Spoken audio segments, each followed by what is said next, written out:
Hello and welcome to Save 1000 Lives, Conversations with Naishanda podcast. Today I am here with this wonderful couple, Dee and Tyrone Brisby. And Tyrone was fortunate enough to receive a heart transplant. So I am so very grateful that you all have graced my presence. Or you grace my presence, or I grace your presence, however you want to say it, today to be on the show. So thank you for taking the time and for coming to the show. And this is my first guest, so this is our first podcast, and I'm just super excited to be able to do this. And so let's just get down with the questions. Okay. So, Mr. Brisby, Mr. Tyrone, how long has it been now since you've had your heart transplant? 5.5 years. August the 19th, 2014, that I received my heart transplant. And Miss D, how did this change your life? It changed it a whole lot, especially since he got a young heart, and I didn't know who he was. I thought I was raising another child because he was acting a little different. But he was on a lot of medication, he claimed. But, you know, I seen a personality change. Okay. I want to go back for just a second. How did you kind of find out that you actually needed a heart transplant? What was that day like? That was hard to actually put in words because I didn't believe that I needed a heart transplant because I was pretty healthy, I thought.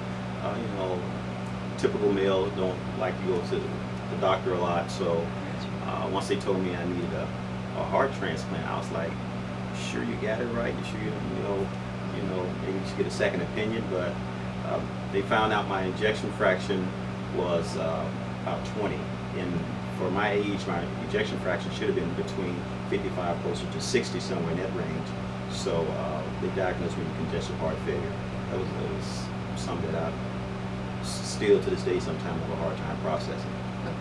Well, what were the signs for you to know that there was something wrong? Did you see something, or did you notice something, Tyrone, that something was happening so that you can have to go to the doctor? So what exactly happened? Shortness of breath. It was hard for me to walk even 20 or 30 feet. It was very difficult to walk. I didn't have the energy to move. I mean, it was a challenge just to get up or just even open your eyes. You just didn't have the energy to do it because my body wasn't receiving the oxygen or blood through it. So it's just, and you started losing muscle mass. Things just wasn't working right. You couldn't hold food down. You wasn't processing anything in your body. You knew there was something really wrong.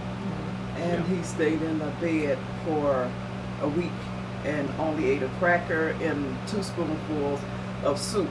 And I kept asking him to go to the doctor. He said, I'll go the next day. So the next day came. I said, well, you said you was going to go to the doctor.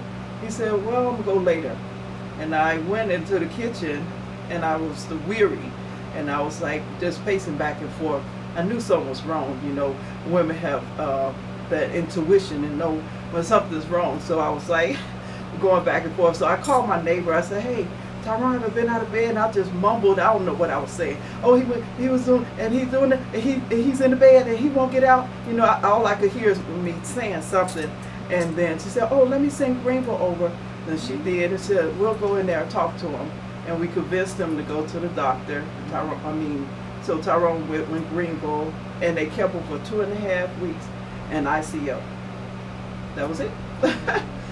So it was like you went to work one day, yeah, and then all of a sudden it came down like a bad cold or flu, or? Well, my foreman, I was working for this company, and my foreman said something was wrong. I was kind of like, I'm not going to say a top performer, but I was always on the job doing what I was supposed to do. I was moving, but I wasn't moving. I was trying to move. I was trying to get the energy to move. I knew what to do, but my body wouldn't let me do it. And so he recommended, okay, I think you need to go in for a checkup. Something wrong. I wasn't on no drugs or anything. That wasn't drinking. That wasn't my thing. And when I went in for this checkup, the doctor said, sure you're all right? You should be not even standing right now. Your ejection fraction, your heart's not really even beating. How are you even standing? you know, and from that point, my health declined Wow. just from going in for a checkup. Yeah, it declined from that point. I went to, they put me on external defibrillator. Then I went to an internal defibrillator and pacemaker. Then I went on the Marinone pump. I was about to get the LVAD. I had almost every pump that you could think of just to stay alive, other than the LVAD. And at that point, I went from 240 pounds down to 170 pounds, all within like 30 days. I mean, you were dying virtually daily. You were actually dying. You can see the difference. Every day you wake up, you knew something's wrong. Wow. Yeah. And Dee, what was going through your mind all of this time that you see your husband steadily declining? What, as a wife, what were you thinking? Well, of course, I had was weary, and when they kept him in ICU at Memorial Hospital, he didn't want to be alone because that was the first time he ever been in the hospital. Mm-hmm. So he asked me to stay with them. So I had to pack him my little bags and stay with him in ICU, and go home and, you know, change and come back and just go back and forth. And I had a 16-year-old. We had a 16-year-old at the time that was in high school. So I was weary, like, okay, and they wanted to send him to Gainesville to get the surgery and wait on the heart there. So I'm like, how am I going to do this? How am I going to go to Gainesville, travel to Gainesville? I have a 16-year-old, and we have to get him to school. Right. We're going to raise him, you know. So it was like, yeah, it was a lot to think about. But by the grace of God, we made it, and he got out of. What happened was the insurance company, we had Aetna at the time, and the insurance company, they said, we're not sending him. We're not going to pay for that. We're not paying for him to go to Gainesville. When it's Mayo right here. Yes, that's what they said. Okay. And they said, we're going to send him to the Mayo Clinic, and we're going to pay for that. I said, oh, God, Yes. it's working out. And so things just fell in place, and, you know, we just kept praying, and things fell in place. And he ended up with his heart. He was on the list for 5 weeks, and he ended up with his heart. Now you know that's That's amazing. Yeah. Yeah. That is absolutely 5 amazing. weeks. Because people are waiting. Yes. People are just waiting years, you know, in order to receive that gift of Yes. life. I know. So for you to be blessed Yes. with, you know, 5 weeks on the 5 list. weeks. I've known people to wait 11 to 10 years for a kidney. Right, Yeah. right. So when I got it in 5 weeks, I was like, wow, 5 weeks. I actually was ready for the call, because when they first told me that I had to go on a heart transplant wait list, I was terrified, thinking about taking your heart out. You think, you know, that's the end game. It's over. Right. You know. And I used to ask Dr. Patel out at Mayo Clinic all the time. I would say, well, what if you take my heart out and you can't get them started? You know, I had this fear. I just, hey, he said, we always get them started. You know, I say, man, sometimes I have bad luck. What if you can't get it started? Right. You know, because I did do a lot of research on it, and there is a point of no return once you're going through a heart transplant. Right. You know, so once they go so far, you figure, hey, but everything worked out fine. You know, it really worked out well. So tell us about your donor. Who actually gave you this second chance, this gift of life? My donor name is Kyle Roger. He was a 14-year-old living near Clarksville, Tennessee. He died in a tragic car accident. To give you a little insight about Kyle, it's almost though he had an epiphany. He talked to his mother and father 3 months prior to the accident, Wow. stating if anything ever happened to him, that he wanted his organs donated. But before that, back up a little bit, he had asked his parents at dinner, had they ever considered being an organ donor? And both of his parents, Tina and Jeff, said no. And his response was, if anything ever happened to me, I wanted my organs donated. And 3 months after that conversation, he was involved in a tragic car accident. And I spoke with Jeff last year, around September, and he said most parents said that would be a difficult decision to make. Very. Even though he knew his son's wishes. But he said actually it was easier decision for him to make because he knew his son wishes. Mm-hmm. So it was a more easy transition for him to make that final decision. Now it's funny that you said that was actually a table, like a dinner table conversation. Right. Because we know in African American homes, this is not a conversation. This is not talking to your parents or to your kids at home. How can we change that? How can we get more African Americans or just more families to start talking about organ donations? Because there's so many of them that's afraid to have this conversation. Well, I think one way is education. You have to get away from a lot of the myths. Sci-fi, it makes things look so real that people really believe everything they see. Mm-hmm. But they have to educate themselves. Sometimes you can educate the parents or the kids, vice versa, and do the research and actually talk about it, because it's more. They figure if you register, become an organ donor, if something happened to you, that they're going to let you die. Right. They want your organs. Right. They're not going to try to save you. Right. All these things, which is not true. Mm-hmm. I mean, because in a physician out there in the medical field, their job is to save lives. They don't want your organ; they want you to recover. Correct. But if it's at that point where recovery isn't possible, then why not donate your organs to help save someone else's life? I am a registered donor. Dee, my wife, all our kids are registered donors. So I figure I've been given the gift of life. It would be no more than right for me to do the same if I died in such a way that I could save a person's life. So that's. But education and actually make it as though it's not a bad thing, to become a registered donor, because 3 out of every 1,000, if it's even possible for them to be a donor, then out of those 3, they have to go through vigorous tests of the organ to see if it's even eligible to be donated. Right. So the odds of you actually becoming an organ donor is really slim. And people really don't understand that. There are a lot of TV shows now that we now see heart transplants, LVAD, kidney transplants is more prevalent now. Right. And I don't know if it's because we are in that community of organ donations that we're starting to see it now more in the different shows that we see on TV. Even the soap operas now have the soaps have organ donation within their storyline. So I think it's just amazing. Maybe growing up, I never knew, like, the Jeffersons had one. George Jefferson became an organ donor to his cousin. And when I seen it, I said, this is amazing that we just skipped over this, all of this time. But I would like to address the myths that people have about organ donation. You don't understand how very important it is. Your height matters, your weight matters, your blood type matters, and a lot of people are uneducated about what actually has to go into becoming an organ donor. And it's really sad, but it's really important to be able to educate all families about the importance of becoming an organ donor.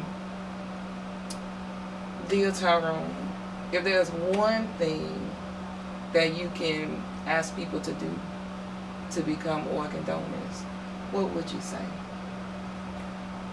One thing I would say to them is, for sure, because people are so skeptical about becoming registered donors, that I kind of flip the table a little bit. I say, if you had a loved one, sibling, or someone close to you cared about needed an organ, and it was available, would you want them to have that organ? 99.99, they're going to say yes. So why wouldn't you want to be a part of that system to help someone, and vice versa, some other person? So I mean, and because a lot of times they say, I don't want to be a registered a donor, but you just answered that if you had someone that needed one, you want them to have it. Correct. So a lot of people don't know it does not have to be on your driver's license. Right. When you register, donateflorida.org, you can go on there. You can even itemize which organ you want to actually donate. So if you don't want to give your heart, if you don't want to give a pancreas or what have you, you can honestly say, no, I just want to give my corneas or what have you. Because becoming an organ donor, you actually can save 7 to 8 lives. And that's one of the most important things I want people to take away from this interview, because this actually gave Tyrone and Dee a longer life together, because you all have been married how long? 35 years. 35 years. That's amazing for him to be able to get a second chance, and for Dee, to be at his side, because I've heard people say how nervous they were the day that they received the transplant. So Dee, how nervous were you? Because we know he was under, but how nervous were you on that day? Well, when you talk about the day that they called him in. You got the call. Okay, the day they called him in, we supposed to have our phones with us at all times, but we walked away from our phones, both of us, because I was cooking, and the phones ring, both of them. Mine rung first, and his rung first. We ran in there. We both missed the call. So we was like dialing real quick, trying to get. But I think he called first, and he called. He said, Dr. Hokabus, you called? He said, yeah, we got a heart for you. Come on in. And so then 15 minutes later, they called back and said, you know what? We changed our mind. We're not going to take the heart. So that made me nervous. And at first I wasn't nervous, but that made me nervous because that made me think, this is actually happening. This can happen now. And then that was a dry run. They considered it as a dry run, even though we didn't need a house. So then he called back enough. I started cooking again. He called back 15 minutes later again and said, you know what, we changed our mind, we're going to take the heart. Oh, that really blew my mind out. Now I'm really going crazy. I'm like as if I was going through it. I was like, but you were at the same time. I was shaking it. I'm like, okay, this is actually. I said, Tyrone, why don't you go in there and get your clothes and pack up? He said, for what? He said, they don't need me in no clothes. When I get there, they gonna put me in a gown. Mm-hmm. I'm like, but don't you need something, your toothbrush or something? No, Dee. He said, you know what? Get in the car. I'm driving myself. I drove myself. Oh wow. He drove himself. Oh, wow. So how long was the process to receive the heart? Because I know it's definitely more than a few hours. The process, it was, I think it was 8 hours, I think total, and I think 10 hours once they finish all the procedures as far as putting me back together. And I think I was unconscious for maybe 2 days, Okay. and I was discharged from the hospital 7 days after transplant. Yeah. What? 7 days after transplant at home. They would have released him 6 days, but the prescriptions wasn't. They don't let you go home without your prescriptions, and the pharmacy wasn't ready, so Okay. that held him back, and we had to stay in the hospital another day. Okay, so now what people don't understand is about these prescriptions, Right. and how expensive Right. they are to people with congestive heart failure or anyone needing like a transplant. But when you hear the cost of prescriptions costing $1,500 upwards to $2,000 for medicine that Right. you need to save your life, Right. How do you feel about that? It's very expensive. It depletes your savings that you might have. If you're working, they only can hold you on insurance for so long, then it becomes COBRA, which is very expensive. When you talk about insurance and prescriptions, we could take 2 days and talk about it. I mean, it gets very complicated, Mm-hmm. but your meds are very expensive. For example, a 90-day supply of Prograf, which is tacrolimus, for me, at retail cost, because I take 6 milligrams twice a day, so 12 a day, which is to me high, but they consider it probably low. That prescription outside of insurance probably going to run you about $3,000 to $4,000. Now, with insurance, if you haven't met your deductible, you might have a copay on that. A copay on that. That until you meet that copay for that first 90 days, since I get 90-day supplies, it's probably going to cost me about $600. $600, and that's just for 1 or 2 prescriptions. I'm on like a total of 22 prescriptions For the rest of your life. for the rest of your life. So there is a also education part through this process. I went on disability, but if you have a transplant prior to being on disability, it would be covered under Part B. But if you're not on Medicare at that point, you have to absorb the cost for those prescriptions. I found that out. I go, so you mean, okay, I have this, but I'm not covered because I had my transplant, and then you guys put me on the system. So now you have to cover those out-of-pocket costs. Right. It puts a lot of families in financial bankruptcy, refis, taking out seconds on their homes, losing homes, just to get their medication. I mean, it's very, very expensive. Yeah. It's tough to decide. Are we going to eat today, or are we going to, have this medicine that's going to save my life? Right. Because if I don't take it, I won't be here. That's true. But I just received the gift of life. Right. But at the same time, I got a battle between this medication and these prescriptions. I believe it's just totally unfair. Yeah, because I think they know you need the meds, immune suppressants. Quite naturally do a financial evaluation with you when you're going through the process. For the first year or two, you can kind of handle it. But after that, a long term, it takes a toll. Okay. It's because things happen in everyday life. You might have an issue at the house, or AC breakdown, or this mechanical problem. You didn't factor all those into that equation at that point. But y'all actually had a hurricane. We had a hurricane. yeah. We had to go through a hurricane. Yeah. And it was very, very difficult. Right. Going through this process. He So grabbed that medicine bag though. I definitely grabbed my bag. That's medicine. Yeah. So we know that unless you're super wealthy or something like that, or you have like great insurance, you can hit a lot of barriers when it comes to prescriptions. Okay. I recently tried GoodRx. That helps. It Yes. does help. Yes. And Humana helps along with Medicare. So basically 3 in order to try to find it affordable, and I'm still having to pay out of pocket. Right. So It's amazing. Yeah. It's Now we during the hurricane 2017, Irma came in and destroyed the house. We had to stay in the RV for a year and a half in front of the house. And then we'll go in the house and let the contractor in. Then we'll go back to the RV and just go to sleep and go in there, the RV.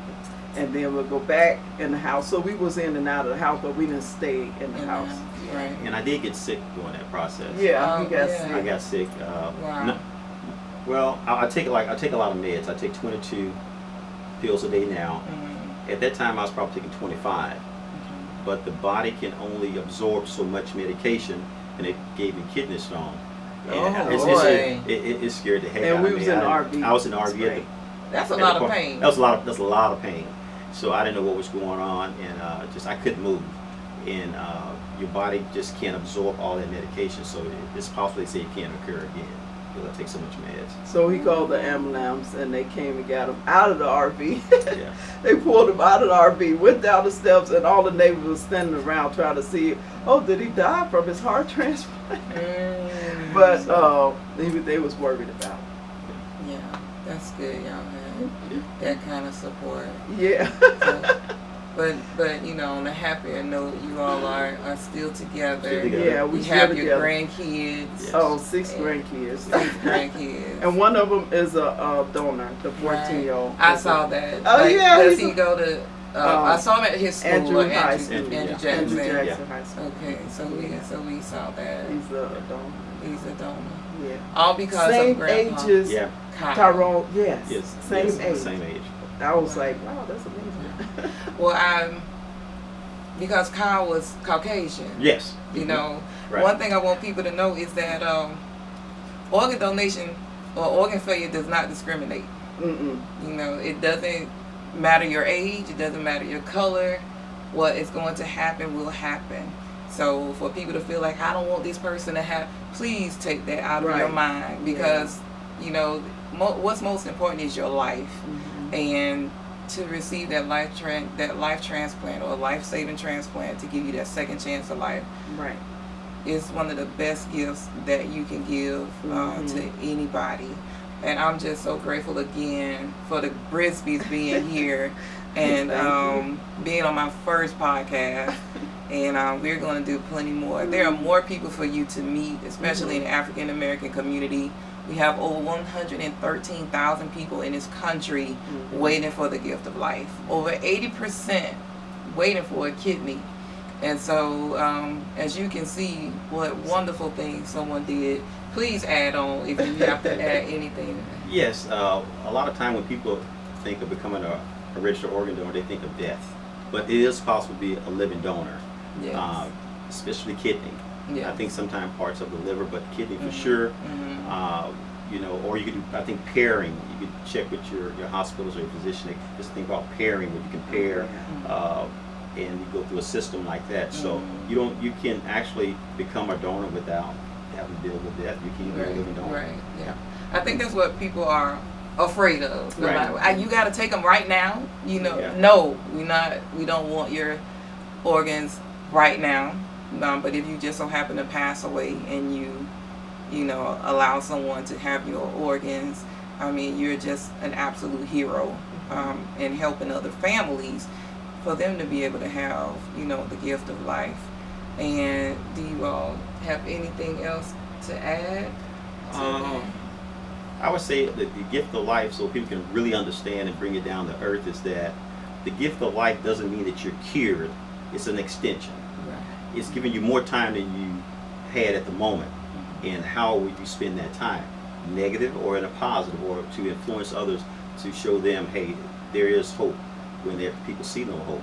Because I was one of those people that I was like, if I need a heart, I don't have a chance. Right. That's the first thing went through my head, like, hey, I'm not going to make this, I need a heart, nah, it's not going to happen. But you have to really realize that once you receive that gift of life, if it happens for you, how are you going to use it? It's going to be a positive effect on other people to help educate them and shed the light on the need, throughout in our community, in the world, for people to become organ donors. Because imagine, possibly a cousin or uncle or brother could possibly be here if the person was a registered donor. So that's, and I value the time or the extension I have. It gave me 5.5 more years to spend with my wife, my kids, my grandkids, get business in order. And that's what I'm focused on right now. I'm staying focused on, if something was to happen to me, I want my family taken care of. So I'll focus on that now. I really do. That's important. Yeah. Making sure that your family is okay. Yeah. And if something happens to you, they're taken care of. So I thank you again for being with us. Save 1,000 Lives Conversation with Naishanda. And I hope you will join us for our next podcast. And we will have them here very soon. Thank you. Thank you. Okay. I think that went good.